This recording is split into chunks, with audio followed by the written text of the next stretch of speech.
Oi gente, tudo bem? Deixa eu contar pra vocês rapidinho um episódio que aconteceu comigo na semana passada. E é um caso bem típico de projeção. Projeção todo mundo faz, tá? A projeção vem dos nossos aspectos mais inconscientes, que é onde a gente vê em outras pessoas ou situações aspectos nossos que a gente reprimiu, que a gente menos gosta ou que a gente não quer perceber, tá? Então a gente projeta e acaba vendo no outro. Normalmente esses episódios de projeção, eles vêm com emoções bem fortes, principalmente raiva, irritação, frustração, tá? Então eu fui à praia, uma das praias aqui que eu tava explorando na semana passada, e o tempo aqui tá muito quente, né? Então quando eu tava dirigindo na minha motinha, a minha bis, até a praia, eu percebi que realmente tava muito quente, então eu queria chegar lá, tomar um banho de mar, almoçar e voltar. Então no momento que eu cheguei lá, eu percebi que tinha várias barraquinhas, né? E bem pequenininhas, bem simples, e na frente dessas barraquinhas tinham espreguiçadeiras e guarda-sóis. E também tinham mesas para quem quisesse sentar, como fosse mais um restaurantezinho. Mas eu queria ir pra espreguiçadeira. Então eu perguntei pro rapaz se eu posso pedir almoço, pedir comida e sentar na espreguiçadeira? E tem algum custo? Mas assim, eles não falam muito bem inglês aqui, então eu falei devagar e tudo. Ele falou que sim, que eu podia sentar, e não me falou se tinha algum custo, né, da espreguiçadeira. Eu assumi que não tinha nenhum custo. Sentei na espreguiçadeira e me dei conta que eu só tinha na moeda local 200 Thai bahts, que é equivalente a R$40 em dinheiro. E considerando o tamanho da barraquinha, eu percebi que era bem pouco provável que eles tivessem a maquininha do cartão. Então, quando o rapaz veio tirar o meu pedido, eu olhei no menu, tinha os preços e tudo mais, né? E eu pedi um almocinho simples e uma água um coco, né? Uma água de coco. E eu perguntei pra ele, é esse valor mesmo? Porque eu só tenho 200 Thai bahts, né? E eu brinquei com ele, senão eu vou ter que ajudar você a lavar a louça. E ele me entendeu. Esse rapaz, ele era local, mas ele falava inglês. E ele até brincou e rolou um flerte que ele falou pra mim: não se preocupe, pode pedir o que você quiser que eu pago pra você. Então, resumindo, ele entendeu o que eu falei e ele soube responder. Né? Então, eu deixei de lado a brincadeira dele, comi meu almoço, tomei um banho de mar, pedi a conta pra pagar e veio outra pessoa que me deu a conta. E nessa conta que eles tinham me dado, tava escrito em Thai, então eu não entendi. E tinha dado 250 Thai bahts. Ou seja, 50 a mais do que eu tinha. Então eu perguntei do que era e eles me disseram que era da espreguiçadeira. Aí eu expliquei que quando eu sentei ali, eu perguntei se tinha algum custo e o rapaz não me informou. E eu tinha conversado com aquele outro moço ali, aí eu apontei para aquele rapaz que eu tinha feito o pedido e eu tinha informado ele que eu só tinha 200 bahts e ele não me falou também do custo da espreguiçadeira. E daí eu falei, tudo bem se eu te der 200? E a pessoa que tava ali, não sei se também não me entendeu, e pegou os 200 e eu achei que ficou tudo bem. Né? Então eu fiquei um pouquinho mais ali, não deu nem uma hora que eu fiquei no total ali na praia, porque realmente estava muito calor. E eu tirei umas fotos e fui subindo até a minha moto. Aí quando eu tava tirando a minha moto do lugar onde eu tinha estacionado, eu percebi que um senhor estava se aproximando, um senhor que não era tailandês. Esse senhor já era bem mais velho, já quase nos seus 70 anos, acredito eu. Mas como aqui tem muito turismo sexual na Tailândia, homens mais velhos às vezes vêm para usufruir desse turismo sexual que eu me dói no coração, mas é uma realidade triste, mas acontece. Então quando esse senhor estava se aproximando, eu também já projetei essa minha ideia e achei que ele estava se aproximando com algum tipo de interesse relacionado a isso. E ele disse que perguntou se eu falava inglês, eu falei que sim. Ele perguntou se eu era da Inglaterra, eu percebi no sotaque dele que ele era da Inglaterra, eu falei que não, que eu era do Brasil. Aí perguntei já pra, né, cortar qualquer tipo de iniciativa, eu perguntei como eu posso te ajudar. E daí ele disse, você não pagou sua conta? Aí eu me atentei que eu entendi que eu acho que ele meio que ouviu alguma coisa, né? Eu falei, não, senhor, eu paguei a minha conta. Aí ele disse, mas você não pagou sua conta completamente. Aí eu disse, eu percebi que ele estava frustrado, irritado e que isso era importante para ele, né? Que ele tinha alguns valores ali que foram cutucados. Então eu decidi, não era minha obrigação de fazer isso, mas eu decidi, não, senhor, eu então expliquei exatamente isso que eu expliquei para vocês.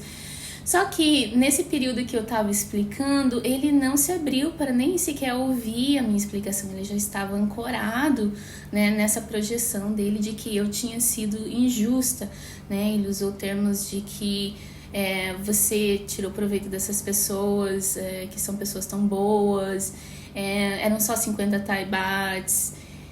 Se você fosse da Inglaterra, eu ia pagar sua conta, porque eu não admito que pessoas do meu país façam isso. Então, assim, quando eu expliquei, ele não ouviu nada do que eu falei, ele ficou ancorado nessa ideia. E até o momento que eu estava explicando o que tinha acontecido, eu não tinha tido nenhuma reação emocional. Eu percebia dele, mas eu não tinha tido nenhuma reação emocional, simplesmente falei. Mas quando eu percebi que ele não me ouviu, né, que ele ignorou todo esse contexto que eu coloquei para ele, que ele ficou ancorado nessa raiva dele, isso incitou raiva em mim. E eu percebi que a raiva em mim foi instigada. E eu percebi que eu queria usar palavras mais incisivas com ele, né? Até às vezes um pouco grossas. Eu segurei, não usei as palavras. Eu falei para ele: Senhor, o Senhor pode pagar do seu bolso se quiser. O Senhor está julgando sem entender a situação. E tenha um ótimo dia. E é isso. Mas eu falei isso com irritação, né? Então provavelmente ele percebeu a minha irritação. E eu peguei a minha moto e saí. Mas o mais engraçado da situação é que ele estava tentando defender uma causa, uma injustiça que ele tinha percebido, né? E nessa injustiça, ele era a pessoa sendo injusta, né? Porque ele não entendeu os fatores, ele não entendeu o que aconteceu, ele não ouviu minha conversa inicial com o garçom, ele não ouviu eu perguntando sobre a espreguiçadeira, ele tirou conclusões precipitadas e baseado nessa projeção dele, né? De que as pessoas são injustas ou usam as outras pessoas ou tiram proveito, ele foi lá tentar ajudar, né? Mas ele foi baseado na própria projeção dele, de que ele não vê esses aspectos nele mesmo, né? Então ele foi injusto comigo, né? Ele não me deu oportunidade de falar, ele não avaliou a situação com clareza, né? Então realmente ele projetou nessa situação e ele instigou crenças em mim, raiva em mim que já existia do passado. Mas por saber disso, né, dessa reação emocional, eu andei com a moto 50 metros, e assim que eu virei ali na esquina, eu estacionei a moto e eu senti a emoção, eu deixei que a emoção fosse externalizada, né? Sem essa história de que foi a culpa daquele senhor ter causado essa emoção de raiva em mim. Eu usei a técnica que a gente chama de deixar ir, né? Então eu foquei na emoção, no sentimento, né? E eu realmente dei ouvido, permissão para que esse sentimento aflorasse em mim. E eu percebi que eu havia me sentido daquela maneira muitas outras vezes antes, no passado, e principalmente quando eu era criança, né? Então esse sentimento de ser injustiçada, de ser atacada, da pessoa nem entender o que é que está acontecendo e expor suas ideias de uma forma com raiva, de uma forma incisiva, de uma forma baseada em suposições, né? Eu passei por isso.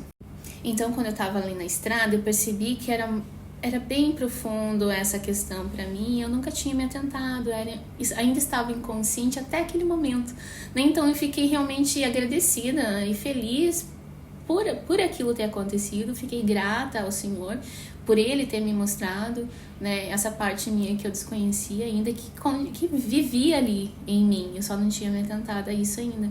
Quando eu cheguei em casa, né, eu realmente permiti que essas emoções fossem expressadas, né, às vezes com lágrimas, às vezes com alguns sons, às vezes com contrações musculares, né? Então eu realmente deixei ir essas emoções e é bem pouco provável que isso vai acontecer novamente. Se acontecer novamente, se tiver algum resíduo emocional, eu vou fazer o mesmo processo, né? Então eu vou usar esses gatilhos emocionais, situações, essas pessoas, né, que estão aparecendo na minha vida para fazer esse processo de cura em mim.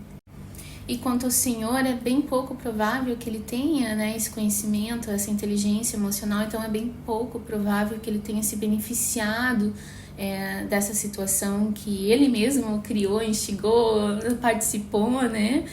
Mas ele me beneficiou porque eu encontrei essa parte minha que precisava de cura, né? Se ele tivesse a inteligência emocional necessária, ele poderia se perguntar por que é que eu tô agindo de raiva, por que é que isso me irritou tanto, né? Por que é que eu estou agindo a partir da raiva? Se ele se fizesse esse tipo de questionamento, se ele se permitisse sentir essas emoções, é bem provável que ele iria descobrir essa parte dele que ele negligenciava, que ele não queria ver, né? Onde ele era a pessoa que não ouvia, que não prestava atenção, que julgava, que era injusta, né? Justamente isso que ele estava tentando defender na cabeça dele, né? Projetando esses aspectos que ele preferia não ver.